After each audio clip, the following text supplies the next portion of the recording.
వందన, చాలిక, ఏడవకు ప్లీజ్.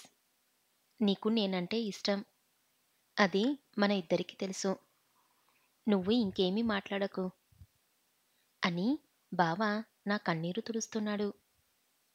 బావ చెయ్యి పట్టుకొని, ప్లీజ్ బావా, నీ ప్రేమ పొందే అర్హత నాకు లేదు. నాపై ఆశలు పెట్టుకోకు. ఇంకేమీ మాట్లాడకు అని నా నోరు మూసేసి, ఈరోజు నా వందన బర్త్‌డే అంటే ఎలా ఉండాలి? చాలా హ్యాపీగా ఉండాలి. అంతే. లేలే, మనమిద్దరం ఈరోజు సరదాగా ఉండాల్సిందే అంటూ నన్ను లేపాడు. నేను లేచి కూర్చొని, బావా, నీకో విషయం చెప్పాలి అని బావ చెయ్యి గట్టిగా పట్టుకున్నాను. ఇప్పుడేమీ వద్దు. ముందు ఈ సాడ్ ఫేసు పక్కన పెట్టేసి హ్యాపీ అవ్వు బంగారం అని నా బుగ్గలను పట్టుకున్నాడు. ప్లీజ్ బావా, నన్ను చెప్పనీ అని అంటే, వద్దు వందనా, నువ్వు ఇంకేమీ చెప్పకు అని అన్నాడు బావ. ఈ రోజంతా నిన్ను హ్యాపీగా ఉంచాలని అనుకున్నాను. అనుకోకుండా నిన్ను చాలా బాధ పెడుతున్నాను అని అన్నాడు. ఇంతకన్నా ఎక్కువసేపు నేను దాచుకోలేను బావా, నన్ను చెప్పనివ్వు అని బావ చెయ్యి పట్టుకున్నాను. నాకు తెలుసు వందనా, నువ్వేం చెప్పాలనుకున్నావో. కానీ ఆ విషయం మనం మాట్లాడుకోవడం నాకిష్టం లేదు అని అన్నాడు. మీకెలా తెలుసు అని అడిగాను. ఎలా తెలిస్తేనేమి? తెలుసు, అంతే. నువ్వింకేమీ ఆలోచనలు పెట్టుకోకు. అది కాదు బావా, ఈ విషయం అత్తయ్యకు తెలిస్తే నన్ను క్షమిస్తారా? పైగా అమ్మ వాళ్ళని కోప్పడతారు. పెద్ద గొడవ అవుతుందేమో అని భయమేస్తుంది. నాకు నువ్వంటే ఇష్టం. నీకు నేనంటే ఇష్టం. మిగతావి నేను పట్టించుకోను అని అన్నాడు. అది కాదు బావా. పీ నా నోరు మూసేశాడు. నువ్వా మాట అనవద్దు అని అన్నాడు. ఏంటి బావా, నాకు పిల్లలు కారు అనే విషయం తెలిసి కూడా నన్ను ఇంతలా ప్రేమిస్తున్నావా అని అడిగాను. చాలు బావా, ఈ జీవితానికి ఇది చాలు అని అన్నాను. ఏంటి చాలు? మనమింకా మొదలు పెట్టనే లేదు. అప్పుడే చాలా అంటున్నావు. నేనస్సలు ఊరుకోను. బావా, ఐ లవ్ యూ అంటూ బావని హగ్ చేసుకున్నాను. బావ కూడా థాంక్స్ బంగారం, ఐ లవ్ యూ టూ అంటూ బావ నన్ను హత్తుకున్నాడు. ఒక్క నిమిషం అంటూ బావ వెళ్ళి ఒక గ్లాసులో జ్యూస్ తీసుకొని తాగించాడు. ఇప్పుడెలా ఉంది అని అడిగాడు. నువ్వున్నావుగా, నాకింకేమీ కాదులే బావా అని అన్నాను. చెప్పు, ఏం చేద్దాము అని అడిగారు. మీ ఇష్టం బావా అని అన్నాను. నిజంగా చెప్పు, నీకు ఓపిక ఉందా? నాకస్సలు ఓపిక లేదు. కానీ బావతో తిరగాలని చాలా కోరిక ఉంది. వెళ్దామా బావా అని అన్నాను. సరే అయితే, నువ్వు కాసేపు రెస్ట్ తీసుకో. ఆ తర్వాత ఏం చెయ్యాలో ఆలోచిద్దాము అని అన్నారు బావ. బహుశా బావకి అర్థమైనట్టుంది. నాకు రెస్ట్ కావాలని నన్ను నిద్రపుచ్చేసి వెళ్ళిపోయారు. మధ్యాహ్నము బావ రెడీ అయ్యి నన్ను నిద్రలేపాడు. నేను ఫ్రెష్ అయ్యి బయటికి వచ్చాక బావ నా కోసం తెచ్చిన డ్రెస్ ఇచ్చాడు. చాలా బాగుంది బావా అని అన్నాను. నేను రెడీ అయ్యాక ఇద్దరం ముందుగా రెస్టారెంట్‌కి వెళ్ళి భోజనం చేసి, లాంగ్ డ్రైవ్‌కి వెళ్ళి, సిటీ అంతా తిరిగి, నైట్ డిన్నర్ చేసి ఇల్లు చేరాము. వందన, నీకు ఇష్టమైతే అని ఒక తెల్ల చీర ఇచ్చాడు. విషయం అర్థం చేసుకొని సరే అన్నాను. నేను వెళ్ళి స్నానం చేసి బయటకు వచ్చాను. బెడ్డంతా మల్లెపూలతో డెకరేట్ చేశాడు. నేను వెళ్ళి స్నానం చేసి వస్తాను అని వెళ్ళాడు. నేను చీర కట్టుకొని రెడీ అవుతున్నాను. బావ నన్ను వెనక నుండి హత్తుకున్నాడు. నీకిష్టమేనా అని అడిగాడు. నేను సిగ్గుతో తల దించుకున్నాను. ఏయ్ అంటూ బావ తన తలను ఊపడంతో తల నుండి వచ్చే నీళ్లు నా మొహంపై, భుజంపై పడ్డాయి. బావ నా కళ్ళల్లోకి చూస్తూ నా మెడ మీద ఉన్న నీటి బిందువులను తన నోటితో సుతిమెత్తగా ముద్దాడాడు. నాకు ఒళ్ళు జలధరించింది. బావ వెంటనే నా నడుముపై చేయి వేసి నన్ను దగ్గరికి లాక్కొని లిప్ లాక్ చేశాడు. చాలాసేపటికి వదిలాడు. నాకు ఒళ్ళు జలధరించింది. బావా, మీకు కోల్డ్ అవుతుంది. మీరు తల తుడుచుకోండి అని అన్నాను. నాకు నిన్ను వదలాలని లేదు వందు అని అన్నారు. నేను ఎక్కడికి వెళ్తాను బావా? ఉండు, ముందు తల తుడుచుకో అంటూ బావ తల తుడిచి వెళ్ళి వేడిగా పాలు తీసుకొని వచ్చాను. బావ నా ఫోటో ఫ్రేమ్ చూస్తూ నిలబడ్డాడు. ఏంటి బావా అంతలా చూస్తున్నావు? ఎంత అందంగా ఉన్నావు బంగారం అంటూ నన్ను చుట్టేశాడు. ముందు పాలు తాగు బావా అని నా చేతిలోని గ్లాస్ని ముందుంచాను. నువ్వు తాగు అని ముందు నా చేత తాగించి తను కూడా తాగాడు. బావ లైట్స్ ఆఫ్ చేసి వచ్చి నాపై వాలాడు. ఆ రాత్రంతా నా గురించి తెలుసుకోవడానికి ప్రయత్నం చేశాడు. ఆ రాత్రి మర్చిపోలేనిదిగా చేశాడు. తెల్లవారుజామున ఎప్పుడో నిద్రపోయాము. మంగ వచ్చి బెల్ కొట్టి కొట్టి వెళ్ళిపోయింది. కనీసం తర్వాతైనా రమ్మని చెప్తాను బావా అంటే కూడా నన్ను వదలకుండా పట్టుకున్నాడు. బావా ఆఫీస్ టైం అవుతుంది అని చెప్పినా లేవకుండా పడుకున్నాడు. మధ్యాహ్నం లేచి ఫ్రెష్ అయ్యి అప్పుడు వంట చేసుకొని తిన్నాము. బంగారం, ఆఫీస్కి వెళ్ళిరానా అని అడిగాడు. ప్లీజ్ బావా ఉండిపో అని అన్నాను. సరే అన్నాడు. కానీ ఆఫీస్ నుండి కాల్స్ వస్తుండడం చూసి వెళ్ళిరండి బావా, వీలైతే త్వరగా రావా అని అడిగాను. సరే బంగారం అని వెళ్ళిపోయాడు. అలా మా జీవనం సాఫీగా సాగిపోతుంది. ఒకరోజు నేను బావ నిద్రపోతుండగా ఒక ఫోన్ వచ్చింది. దాంతో అర్జెంటుగా వెళ్ళాలి అంటూ వెళ్ళిపోయాడు. ఎవరికి ఏమైంది అని అడిగితే చెప్పకుండా వచ్చి చెప్తాను అని వెళ్ళాడు. ఆ తర్వాత నాకు నిద్ర పట్టలేదు. మరుసటి రోజు బావకి ఫోన్ చేస్తున్నాను. కానీ స్విచ్ ఆఫ్ వస్తుంది. ఎవరికడగాలో తెలియటం లేదు. సుధాకర్‌కి ఫోన్ చేశాను. నాకు తెలీదమ్మా అని అన్నాడు. కావ్యకి కూడా చేసి చూశాను. తెలీదు అన్నది. రాత్రి 8 గంటలకు వచ్చాడు బావ ఇంటికి. డోర్ ఓపెన్ చెయ్యగానే బావని ఏం అడగలేకపోయాను. లోపల రానిచ్చి డోర్ క్లోజ్ చేశాను. బావ సోఫాలో అలా డీలా పడిపోయి కూర్చున్నాడు. మంచినీళ్లు తెచ్చి ఇచ్చి కూర్చున్నాను. వాటర్ తాగేసి వాష్రూమ్‌కి వెళ్ళాడు. నేను ఫుడ్ చేసి రెడీగా ఉంచాను.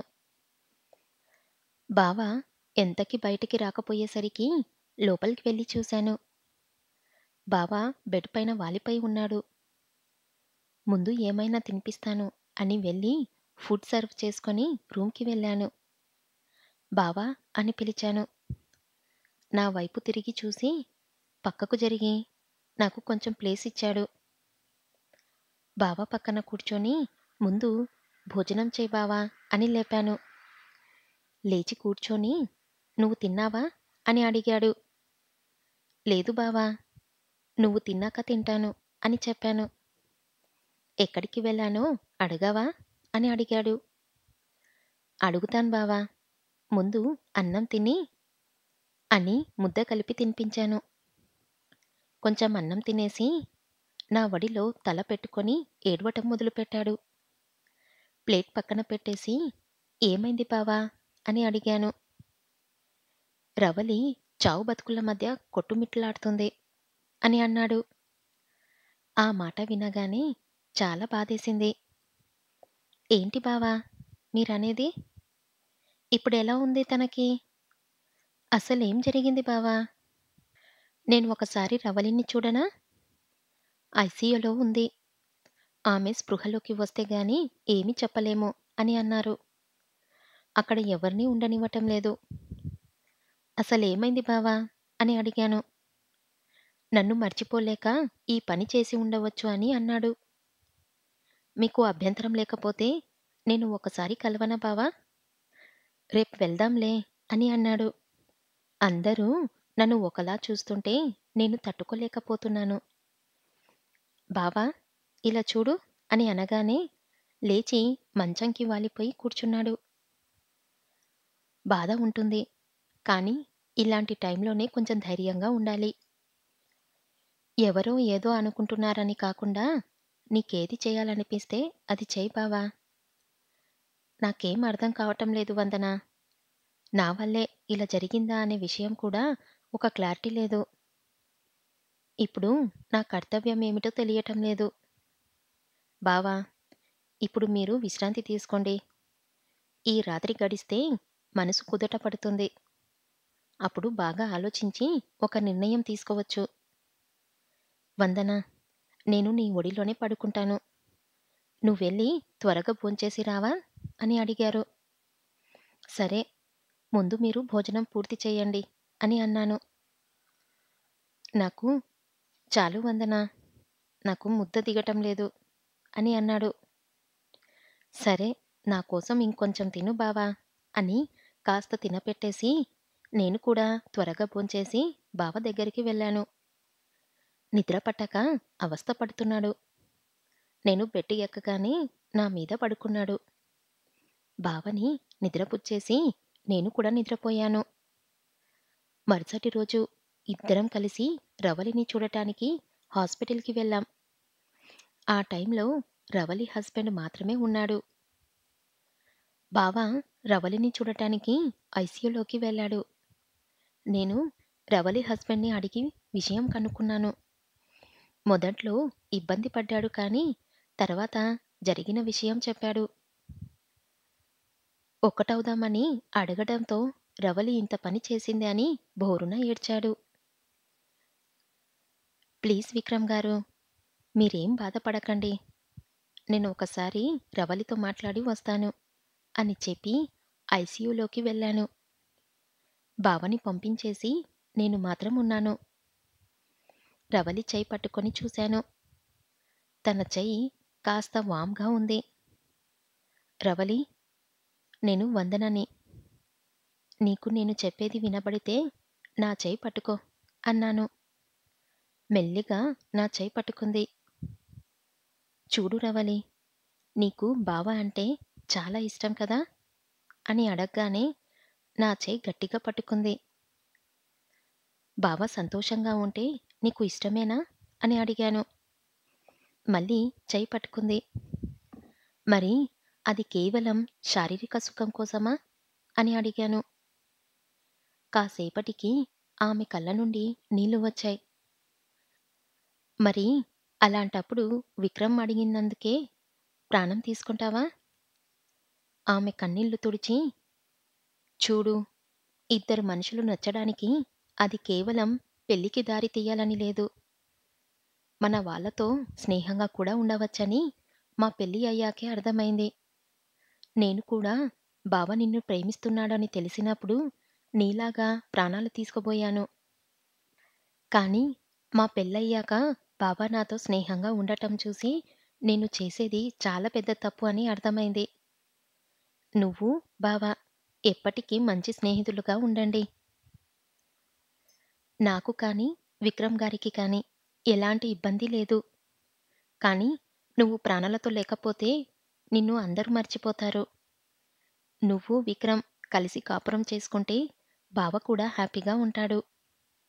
ఇప్పుడు మా అందరి సంతోషాలు నీ నిర్ణయంపై ఆధారపడి ఉంది. చూడు, నాకు నీపై ఎప్పుడూ కోపం లేదు. బావ ఎందుకు నన్ను ప్రేమించలేదు అనేదే బాధపడ్డాను తప్ప నిన్నెందుకు ప్రేమించాడు అని అనుకున్నాను. విక్రమ్ కూడా అంతే. పాపం అతను కూడా నువ్వు మనస్ఫూర్తిగా అంగీకరిస్తే నీతో బతకాలని అనుకుంటున్నాడు.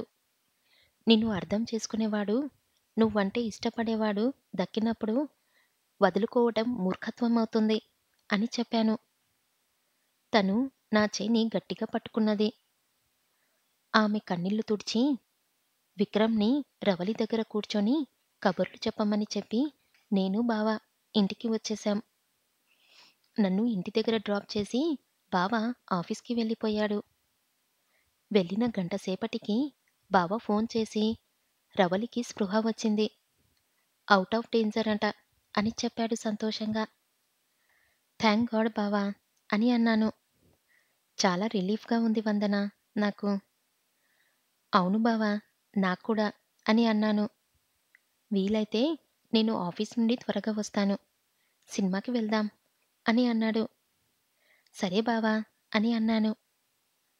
ఒక వారం తర్వాత విక్రమ్ ఫోన్ చేసి వాళ్ళింటికి రమ్మని ఆహ్వానించారు.